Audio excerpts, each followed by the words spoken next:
ರಾಜ್ಯ ಸರ್ಕಾರ versus governor fight ಭಾಷಣ ಓದದೆ ರಾಜ್ಯಪಾಲರ ವಿರುದ್ಧ ಸಿಎಂ ಕೆಂಡಾಮಂಡರಾಗಿದ್ದಾರೆ. ರಾಜ್ಯಪಾಲರ ನಡೆಗೆ ಸಿದ್ದರಾಮಯ್ಯನವರು ಅಸಮಾಧಾನವನ್ನು ವ್ಯಕ್ತಪಡಿಸಿರುವುದನ್ನು ಕೂಡ ಗಮನಿಸ್ತಾ ಇದ್ದೀವಿ. ಸಂವಿಧಾನದ ಪ್ರಕಾರ ಭಾಷಣ ಮಾಡುವುದು ಕರ್ತವ್ಯ ಆಗಿತ್ತು ರಾಜ್ಯಪಾಲರದ್ದು ಅನ್ನುವುದಾಗಿ ಹೇಳುವುದರ ಜೊತೆಗೆ ಈ ಒಂದು ನರೇಗಾ ಯೋಜನೆಯನ್ನ ಖಂಡಿಸುವಂತಹ ಕೆಲಸವನ್ನ ಸಿದ್ದರಾಮಯ್ಯನವರು ಮಾಡಿದ್ದಾರೆ. ಗಮನಿಸಬೇಕು, ಸಂವಿಧಾನದ ಪ್ರಕಾರ ಭಾಷಣ ಮಾಡೋದು ಕರ್ತವ್ಯ ಅನ್ನುವುದಾಗಿ ಹೇಳಿದ್ದಾರೆ. ವರದಿಗಾರರ ಜೊತೆಗೆ ಮಾತನಾಡಿರುವಂತಹ ಸಿದ್ದರಾಮಯ್ಯನವರು ರಾಜ್ಯಪಾಲರು ಭಾಷಣ ಮಾಡುವುದು ಅವರ ಕರ್ತವ್ಯ ಆಗಿತ್ತು, ಅದನ್ನು ಮೀರಿದ್ದಾರೆ ಅವರು. ವಿಧಾನಸೌಧದಲ್ಲಿ ಸಿದ್ದರಾಮಯ್ಯನವರು ಈ ರೀತಿಯಾಗಿ ಹೇಳಿಕೆಯನ್ನು ನೀಡಿದ್ದಾರೆ. ಸರ್ಕಾರ ರೆಡಿ ಮಾಡಿದಂತಹ ಭಾಷಣ ಅವರು ಓದಬೇಕು, ವರ್ಷದ ಮೊದಲ ಅಧಿವೇಶನದಲ್ಲಿ ಭಾಷಣ ಓದಬೇಕು, ನೀಡಬೇಕು. ರಾಜ್ಯಪಾಲರು ತಾವೇ ತಯಾರು ಮಾಡಿದಂತಹ ಭಾಷಣವನ್ನು ಓದಿದ್ದಾರೆ. ಈ ಮೂಲಕ ಸಂವಿಧಾನದ ವಿಧಿಗಳನ್ನು ವಿರೋಧಿಸಿದ್ದಾರೆ. ರಾಜ್ಯಪಾಲದ ವಿರುದ್ಧ ಸಿದ್ದರಾಮಯ್ಯನವರು ಈಗ ಆಕ್ರೋಶವನ್ನು ವ್ಯಕ್ತಪಡಿಸಿದ್ದಾರೆ. ವರದಿಗಾರರ ಜೊತೆಗೆ ಸಿದ್ದರಾಮಯ್ಯ ಮಾತನಾಡಿದ್ದಾರೆ. ಏನು ಮಾತನಾಡಿದ್ರೆ ಕೇಳೋಣ ಬನ್ನಿ.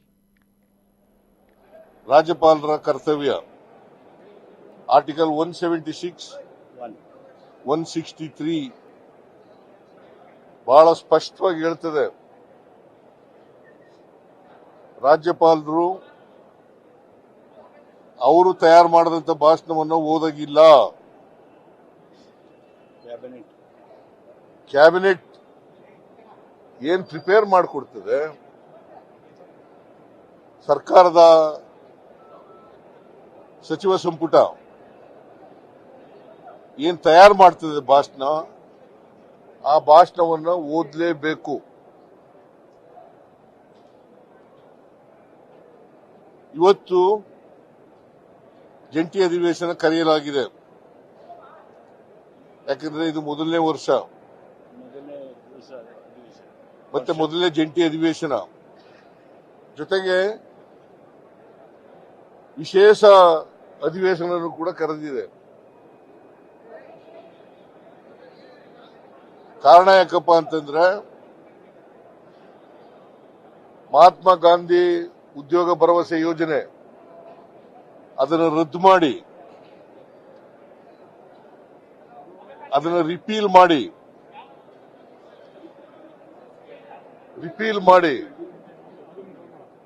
ವಿ.ಬಿ.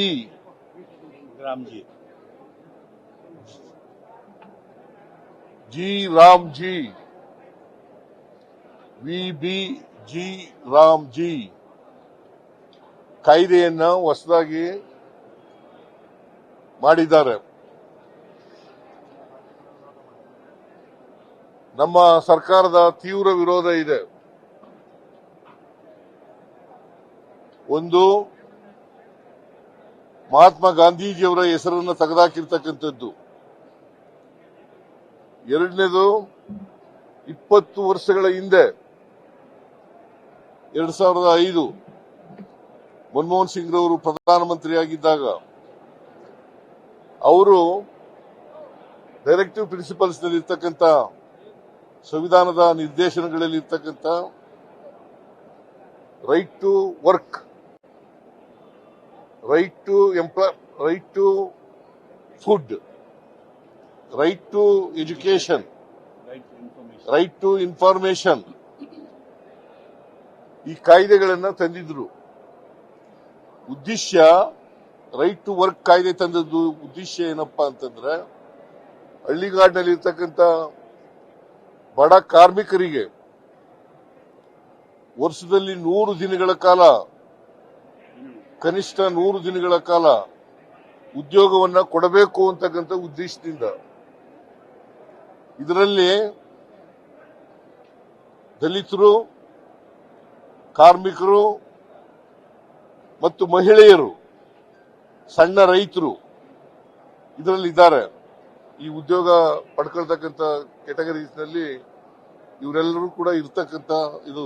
ವಿಶೇಷವಾಗಿ 53% ಮಹಿಳೆಯರಿದ್ದಾರೆ, 28% ದಲಿತರಿದ್ದಾರೆ. ಇವ್ರಿಗೆ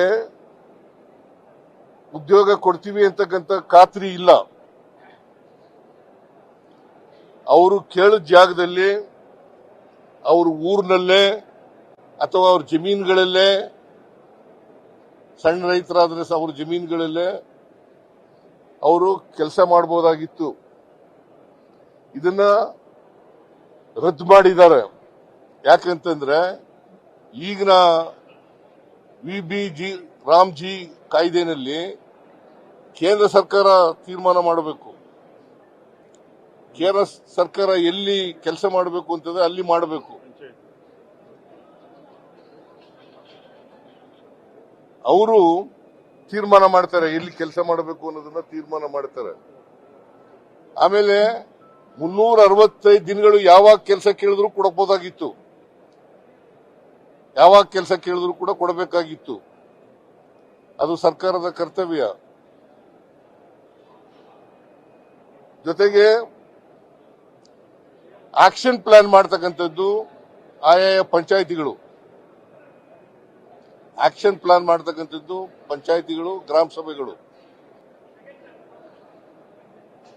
ಇದನ್ನ ಈ ಕಾಯ್ದೆನಲ್ಲಿ, ಹೊಸ ಕಾಯ್ದೆನಲ್ಲಿ G RAM G VBG RAM G ಕಾಯ್ದೆನಲ್ಲಿ ಇಲ್ಲ. ವಿರೋಧ ಪಕ್ಷದವರು ಅದನ್ನ ಉದ್ದೇಶಪೂರ್ವಕವಾಗಿ ಡಿಫೆಂಡ್ ಮಾಡ್ಕೊತಾ ಇದ್ದಾರೆ.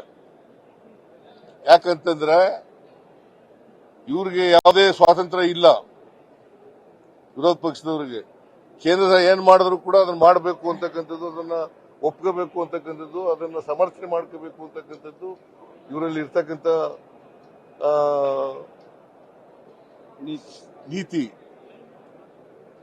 ನೀತಿ. ಅದರಿಂದ ನಾವು ಅದನ್ನ ವಿರೋಧ ಮಾಡಿದ್ದೀವಿ. ಅದನ್ನ ಕ್ಯಾಬಿನೆಟ್ ರಾಜ್ಯಪಾಲರ ಭಾಷಣದಲ್ಲಿ ಸೇರಿಸಿತ್ತು. ಮರುಸ್ಥಾಪನೆ ಮಾಡಬೇಕು ಅಂತ ನಮ್ಮ ಉದ್ದೇಶ ಏನಪ್ಪಾ ಅಂತಂದ್ರೆ, ಅದರಲ್ಲಿ ಮನ್ರೇಗಾದಲ್ಲಿ ಉದ್ದೇಶ ಏನಪ್ಪಾ ಅಂತಂದ್ರೆ ಮರುಸ್ಥಾಪನೆ ಮಾಡಬೇಕು. ಈಗ ತಂದಿರತಕ್ಕಂಥ ಹೊಸ ಕಾಯ್ದೆಯನ್ನ ರದ್ದು ಮಾಡಬೇಕು. ನಮ್ಮ ಪಕ್ಷದಲ್ಲಿ ಮತ್ತು ಸರ್ಕಾರದಲ್ಲಿ ತೀರ್ಮಾನ ಮಾಡಿದ್ದೀವಿ.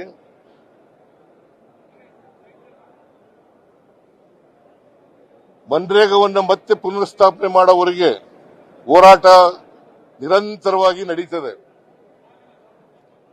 ಯಾವ ಮಾದರಿನಲ್ಲಿ ಅಂತಂದ್ರೆ,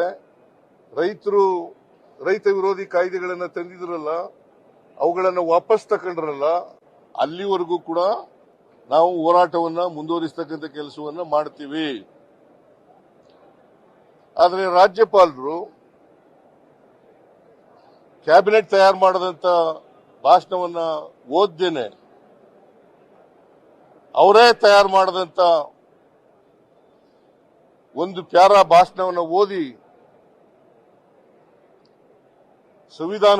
ಸಂವಿಧಾನದ ವಿಧಿಗಳಿಗೆ ವಿರೋಧ ಮಾಡಿದ್ದಾರೆ, ಉಲ್ಲಂಘನೆ ಮಾಡಿದ್ದಾರೆ.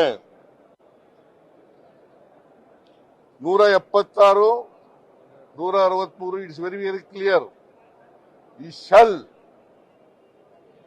ರಾಜ್ಯ ERC shall read the speech prepared by the cabinet of the government. ಇದು ಮೊದಲಿಂದ ನಡ್ಕ ಬಂದಿರತಕ್ಕಂಥ ಪದ್ಧತಿ. ಸಂವಿಧಾನ ಬಂತವಿಂದ ಅಸೆಂಬ್ಲಿಗಳು, ಪಾರ್ಲಿಮೆಂಟ್ಗಳು ಪ್ರಾರಂಭ ಆದ್ಮೇಲೆ ನಡ್ಕ ಬಂದಿರತಕ್ಕಂಥ ಸಂವಿಧಾನ ಬದ್ಧವಾದಂತ ವಿಚಾರ. ಇದನ್ನ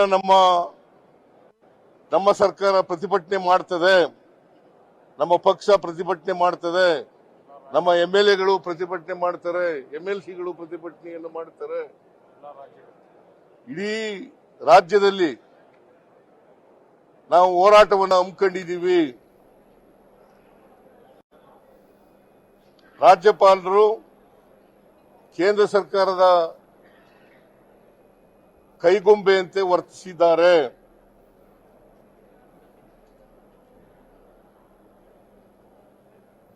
ಕೇಂದ್ರ ಸರ್ಕಾರ ಅವರ ಮಾಡಿರ್ತಕ್ಕಂಥ ತಪ್ಪನ್ನು ಮುಚ್ಚಿಕೊಳ್ಳಲಿಕ್ಕೋಸ್ಕರ ರಾಜ್ಯಪಾಲರ ಕೈಲಿ ಬೇರೆ ಭಾಷಣವನ್ನು ಓದಿಸಿದ್ದಾರೆ.